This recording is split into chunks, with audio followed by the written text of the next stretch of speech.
மகாநதி இன்னைக்கான எபிசோட்ல வந்து பார்த்தீங்கன்னா, விஜய்க்கு வந்து தெரிய வருது காவேரி வந்து கர்ப்பமா இருக்காங்க அப்படின்னு சொல்லிட்டு ரொம்பவே சந்தோஷப்படுறாங்க. ஸோ காவேரி சொல்றாங்க, "நான் தான் உங்ககிட்ட முதல்ல சொல்லணும்னு ஆசைப்பட்டேன். ஆனா இந்த டாக்டர் சொல்ற மாரி ஆயிடுச்சு" அப்படிங்கிறாங்க.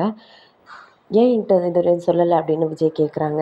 "அது இவ்வளோ பிரச்சனை நடந்துட்டு இருக்கு. எல்லாம் முடியட்டும், முடிஞ்சதுக்கப்புறம் சொல்லலான்னு நினச்சேன்" அப்படிங்கிறாங்க. விஜய் கேட்குறாரு காவேரி கிட்ட, "வீட்ல எல்லாருக்கும் இந்த விஷயம் தெரியுமான்னு?" கேட்குறாங்க. "இல்ல யாருக்கும் தெரியாது. ஆனா அடிக்கடி நான் வாமிட் பண்றத பார்த்து கொஞ்சம் டவுட்ஸ் இருக்கு" அப்படிங்கிற மாரி சொல்றாங்க. விஜய் வந்து காவேரிட்ட கேட்குறாங்க, "இனிமே எதுக்கு நீ அங்க இருக்கணும்? என் கூட எங்க வீட்டுக்கு வந்துடு" அப்படிங்கிறாங்க. ஆனா காவேரி சொல்றாங்க, "இல்ல வீட்ல விடமாட்டாங்க" அப்படிங்கிறாங்க. "உங்க வீட்ல இவ்ளோ பிரச்சனைகள், வெண்ணிலாவோட பிரச்சனை எல்லாம் முடியட்டும். முடிஞ்சதுக்கப்புறம் எல்லாரோட சம்மதத்தோட நான் அங்க வந்து இருக்கேன்" அப்படிங்கிற மாரி காவேரி வந்து சொல்றாங்க. ஸோ விஜய் வந்து சொல்றாங்க, "என்ன வேணாலும் இதுக்கு இடையில நடக்கலாம். ஆனா எப்பவுமே நீ என்ன விட்டு போகக்கூடாது. என் கூட இருக்கணும்" அப்படிங்கிற மாரி சொல்றாங்க. ஸோ 2 பேருமே ஹேப்பியா, சந்தோஷமா இருக்காங்க. இதோட இந்த ப்ரோமோ முடிச்சிருக்காங்க. நெக்ஸ்ட் எபிசோட்ல பார்க்கலாம்.